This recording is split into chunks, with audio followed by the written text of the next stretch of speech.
Hey, we want to welcome you to the fourth Sunday of Advent, and we've been working on this. And for me, a lot of today is going to be very personal because it's been a personal pilgrimage for me. I've never preached through the Advent before, and so it's been very instructive to me. We began 3 Sundays ago, and we talked about the fact that Jesus Christ was born to give us hope. And we lit the hope candle, and we let that burn throughout the hour, and talking about the fact that God calls us to lift our eyes on the horizon and see that He is going to make right everything that we have made wrong. And then the next Sunday, He is going to do that by giving us peace, by manufacturing, creating peace for us between us and God. There is so much fighting and so much violence and so much outrage, but Jesus Christ coming has brought peace. The war between us and God through Jesus Christ and His death, burial, and resurrection is now over. We are no longer at war with God through Christ. And so we lit the peace candle. And then last Sunday, we responded to the question, why does God do that? Why does He give us hope? Why does He bring peace? And the answer is because He loves us. He loves us not with a because of kind of love, but an even though kind of love. Even though we have turned our backs on Him, even though we have turned away from Him, He has loved us by giving His Son, Jesus Christ. And the fourth Sunday of Advent is where it all comes down to. What is the proper response of having hope in Christ? And what is the proper response of being given peace with Christ? And what is the proper response knowing that we are loved by God? The proper response is joy. And so we light the fourth candle of Advent, is that God has given us this ability to have joy in Him because of what He has done for us and the joy that we have. Now, here's the thing about joy. The reason why this has been a big deal to me, because it has been very convicting. I have found myself to be joy challenged. I'm a church kid. I don't ever remember a time when my life was not involved with church. And joy just wasn't something that we talked a whole lot about or experienced. We sang about it like we did this morning. But I think sometimes when we are so familiar with the gospel and with God, we call joy tranquility, or calm, or serenity. Well, we have words for that, and it's called peace.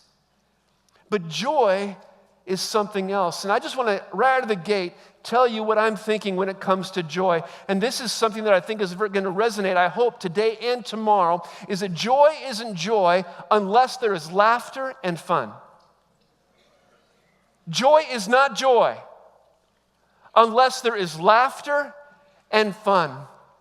Now, right there, a lot of us, especially those of us who have been around a while, we're going to say, well, there's not a whole lot of fun going on in this world right now.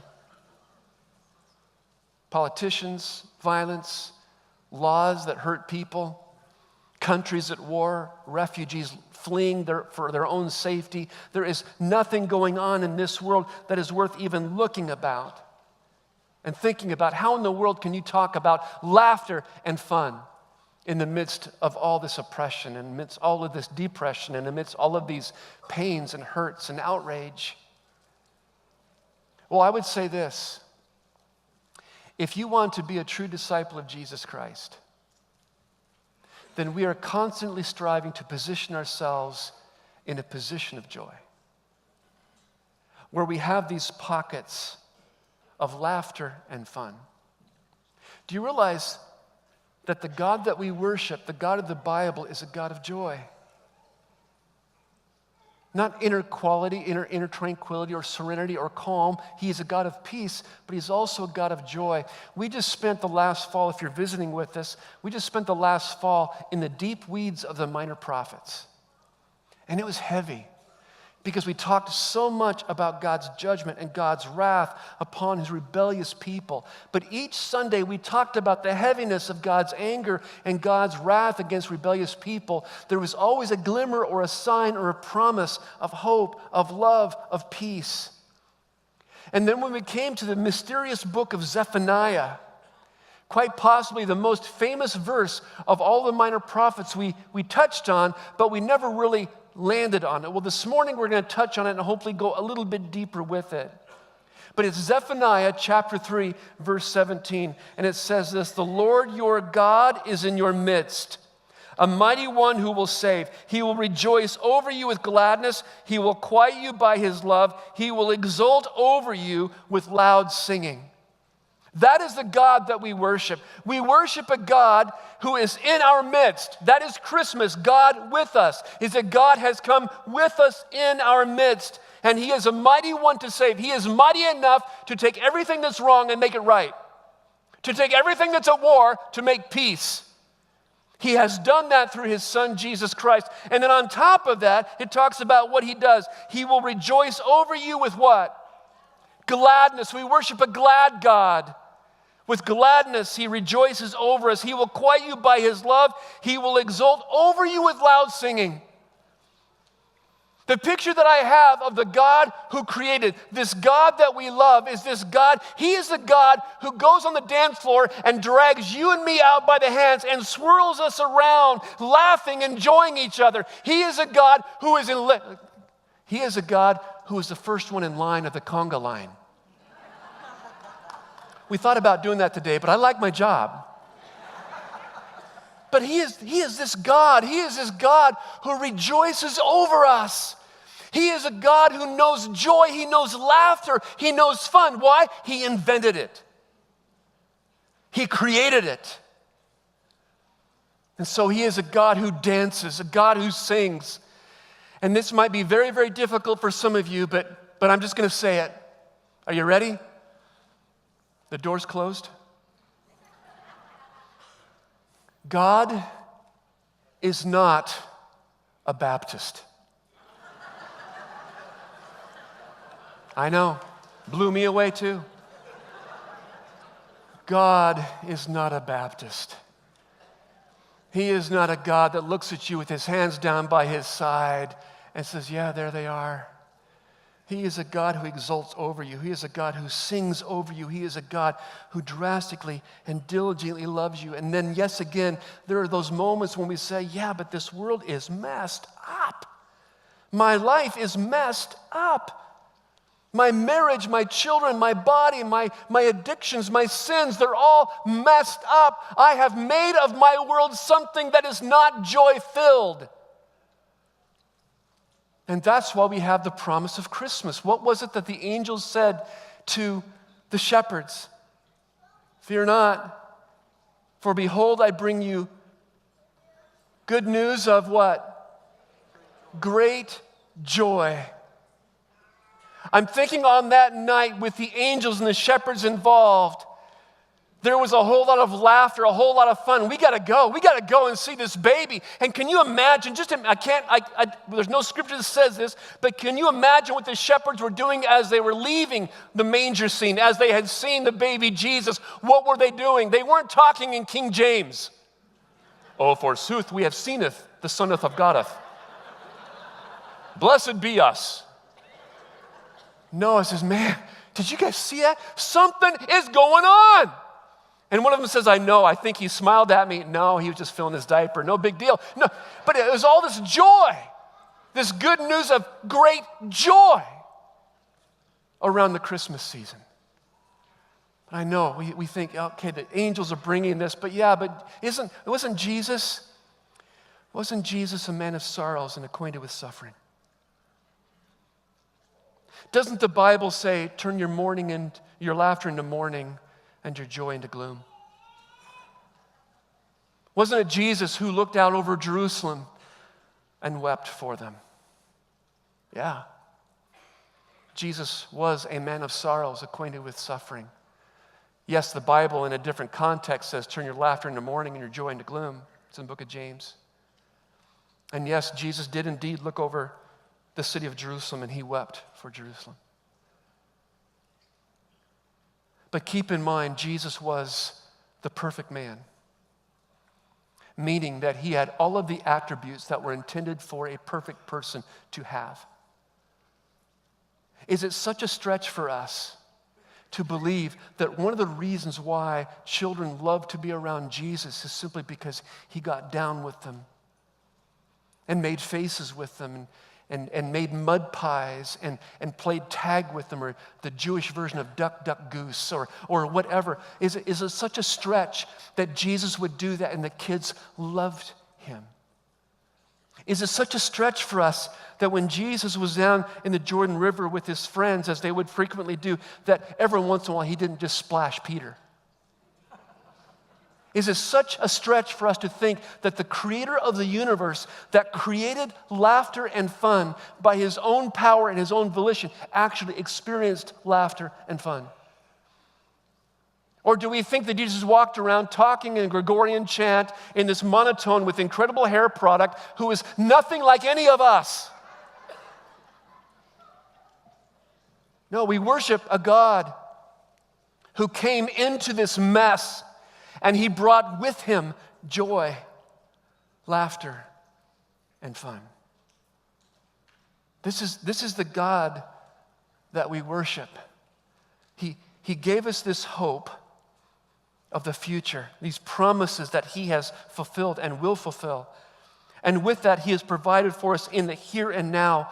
The war between us and God is now over. And then on top of that, he says, the reason why I'm doing this is because I love you. And so the proper response for this is simply that the war is over. I love what C.S. Lewis said several years ago. He said, joy is the serious business of heaven. When it comes to joy, heaven gets serious about it. I think that when we enjoy heaven, when we get there, those of us who are in Christ, we are going to enjoy a lot of laughing and a lot of fun. I think that will be a reality of that. So I guess the question is, are we going to be people of joy? If the God that we worship is a God of joy, are we going to be a people like that? I think a lot of us says, well, yeah, but there's a lot of people with just the propensity of joy. They're extroverts. They're always positive. I hate being around them. They're always, maybe you're like this. You're like this person here. Go ahead, Clarette. Not me. I'm not the, there we go. Okay. You're like Tigger. You're just hopping around saying TTFN to everybody. What is it? TTF? Ta-ta for now. That's right. That's what it is. It's been a while. Or how about this person? You're this person here. Yeah, we're just a bunch of Buddy the Elves. That's a biblically correct movie. But yeah, we're just that. We're just that. We're like that. I'm more like this person here. Yeah. Here we go. It's Christmas. Okay, and then the next one. Go ahead, go to the next one, Clarette. Thank you, Mr. Fredrickson on up. You just kind of walk around with a sour, somber mood. Well, you see, joy is possible for introverts and extroverts. Joy is possible for optimists and pessimists. It just looks differently. For example, here's this picture. Go ahead, Clarette. Look at this family. This family is together. There's this family joy, and they're just genuinely glad to be with each other and loving each other and caring for each other, and it's just amazing. And then there's a group of friends, friendship joy when you're just laughing, and you can't even drink your soda or your coffee because you'd spew it. You're just laughing. There's this joy about you in that moment. And then there's this kind of joy as well, and this is a parental joy where you're looking at your baby, your child, and it doesn't even have to be a baby, it can be an older person. You just look and you can't help but grin. You can't help but smile because there's this joy all around this. And then there's this kind of joy. It's a victorious kind of joy. This is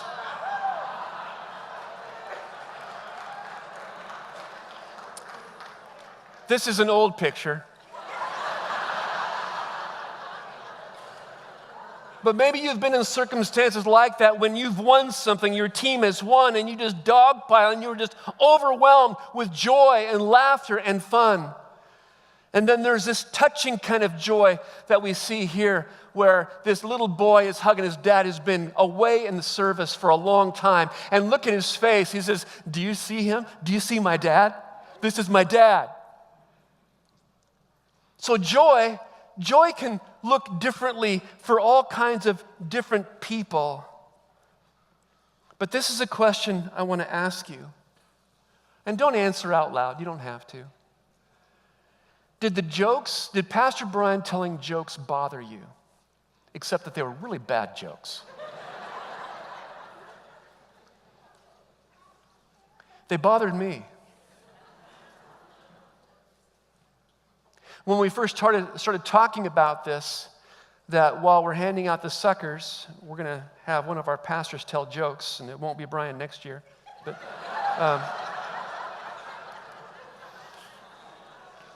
I get more of a kick watching him tell the joke than the joke itself. You know.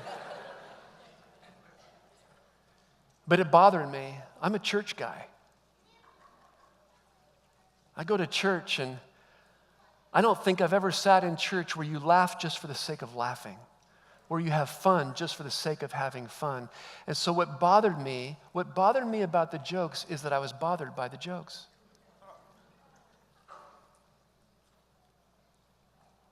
You see, because I have been either directly or indirectly discipled that fun and laughter in a church gathering is seen as shallowness or worldliness. But is it possible that maybe this area needs to be sanctified in our own souls? Is it possible that laughter and fun is not a sign of shallowness, it's a sign of gospel awareness? It's a sign that we are intrinsically aware of what God has done for us. He has fought a battle on two different fronts. He has fought sin and he has fought death, and he defeated them both for us. Now we are free. And what do people do when the war is over and the victory has been won? Golf clap? No, we shout, we laugh, we enjoy, we celebrate, we go nuts with laughter and fun because God, the gospel says that God has fought a battle on our behalf and he has won the battle. Now you are free. Now there is joy. Now there is laughter. And is it not true? This world needs a whole lot of joy. And they will, you don't have to clap, you're not voting for me, so that's all right.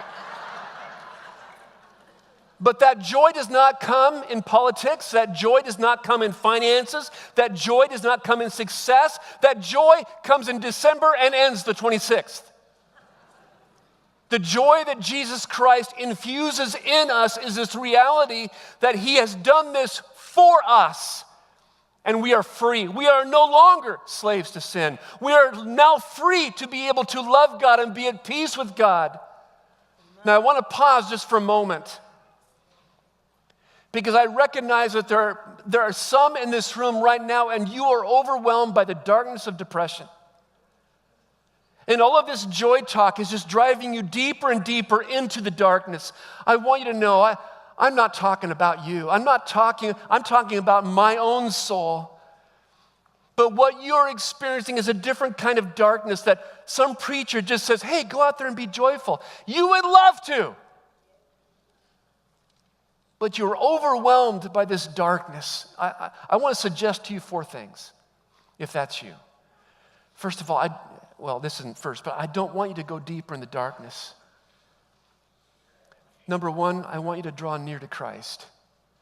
And I know that sounds like such a church thing to do, The reason why I am encouraging you and shouting at you to draw near to Christ is because he is the one person in the universe who understands your darkness. He has been there by himself as well, and he will be with you. He is with you in a way that no one else can be with you. And so draw near to Jesus. Secondly, very practical, if this is you, you need to go see a medical doctor. There are oftentimes many biomedical reasons why you're experiencing and feeling the things that you're feeling.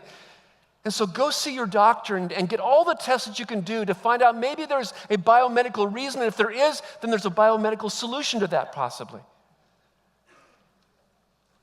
And so go see a medical doctor. A third thing that I'd like you to do is engage with a biblical counselor. You see, in biblical counselors, we do not train people that, hey, listen, if someone's depressed, we want to get you out of it. That's not the aim of biblical counseling.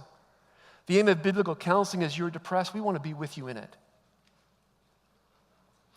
There's one thing worse than being in the dark, and it's being in the dark alone. And so in biblical counseling, we just want to enter that darkness with you and be with you there. We're not going to have any bumper sticker theology or pithy sayings.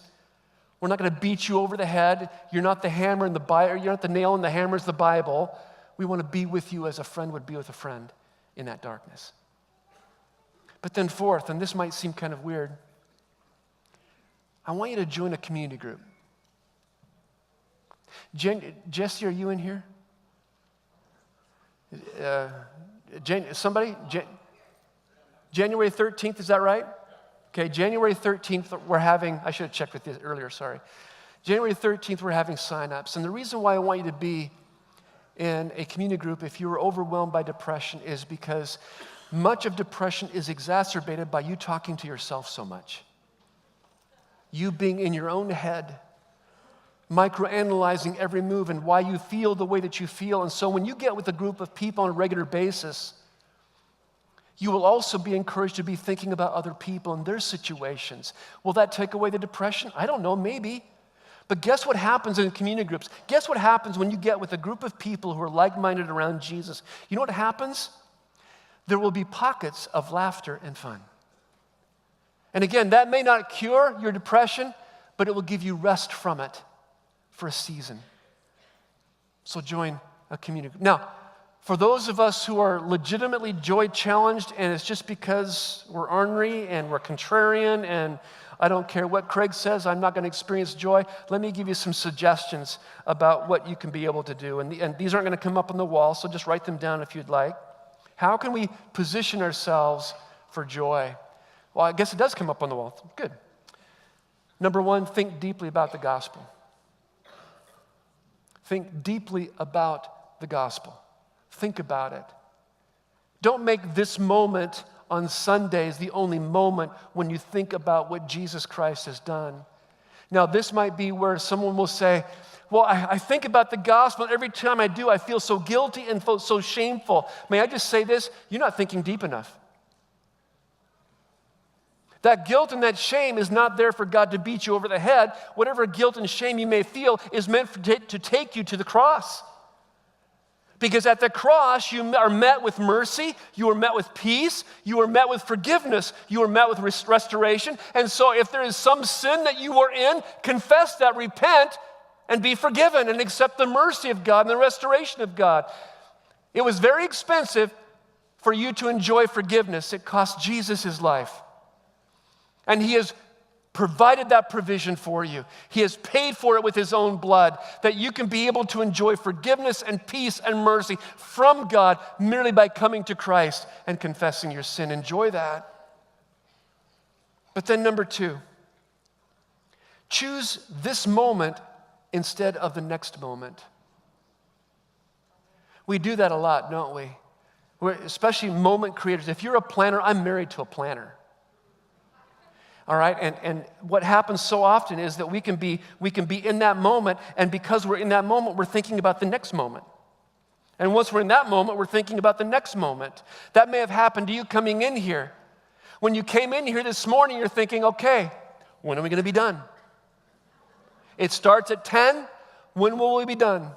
You're thinking about the next moment. Tomorrow evening at Christmas Eve, we're going to be there to celebrate the birth of Christ together one more time on Christmas Eve. And it could be that you're thinking about the next moment, the ham that's in the oven or the roast or the turkey or whatever, or the gifts. The beautiful thing about joy is we position ourselves for joy, but choose this moment instead of the next. Think about who you're sitting next to right now, this moment. Think about that sucker. Think about how good it tastes. Think about how proud you are that you haven't chomped on it. But think about this moment before you think about the next moment. How about this under that same heading? Pause for a moment and smell your coffee. I'm just in it for the drug. No, pause for a moment and just smell, or look at the cookie decoration that you're about to chow down on. Think about that. Think about the person that baked that cookie. Pray for them. Admire its beauty. Be in the moment. While watching a Christmas movie, how many of you have watched a Christmas movie already? Most of us probably have not watched a Christmas movie by ourselves. And so as you're sitting down for the Christmas movie, think about the people you're sitting there with watching the Christmas movie. Just think about them. Make this moment. As you wrap a gift, think about the person that gift is being wrapped for. Just pray for them as you wrap that gift. And then number 3, just as number 2 is choose this moment instead of the next moment, number 3 is be a moment creator.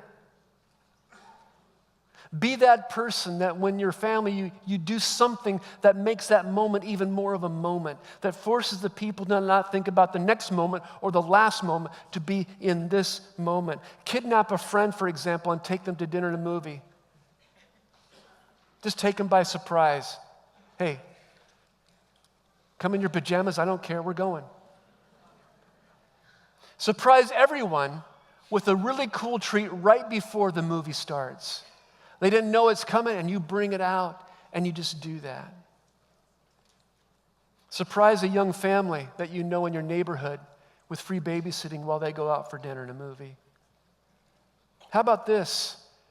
Celebrate Monday. Nobody celebrates Monday. Celebrate Monday. I'm married to a moment creator. My wife, Debbie, she is a master at creating moments. And our son and daughter-in-law and grandson, Silas, did you all know that I'm a granddad?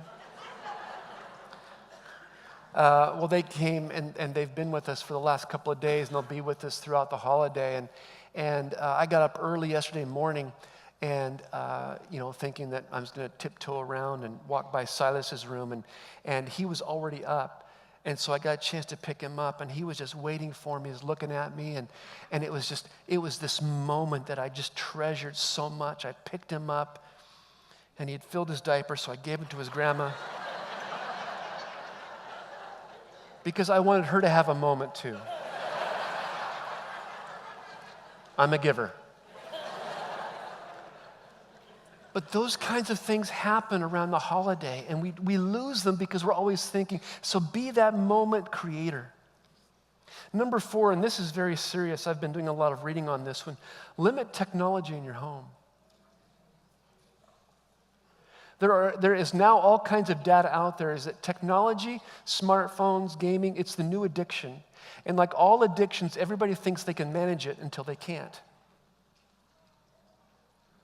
And so in your home, make no smartphone zones. The dinner table, maybe a bedroom, or if you have it in the bedroom, leave the door open for your kids or whatever, but have those moments. Have a beginning and an end for any of the games. If you have PlayStation or Xbox, those things aren't intrinsically evil, but like everything else, we can be so consumed with them. And this is what the studies are showing, is that for everybody that's addicted to technology, all of their relationships are ruined because of that. That sounds somewhat melodramatic and exaggerating, but it's not. Relationships die when technology rules. And I'm not saying we should go Amish.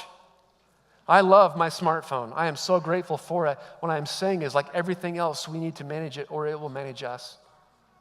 So have those no smartphone zones. And then fifth, this is the last one, and with this we're going to end. So would you please just stand?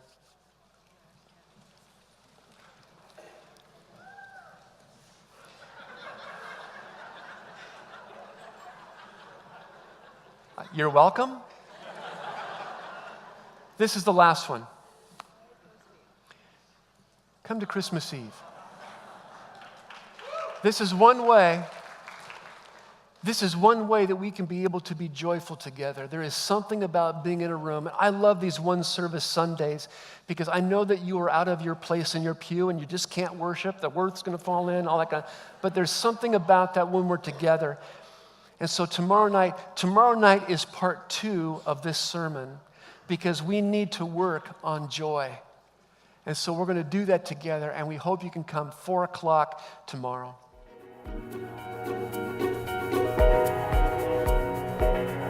Thanks for listening to the Arcade Church podcast. Visit us at arcadechurchonline.com, Facebook, Twitter, or Instagram.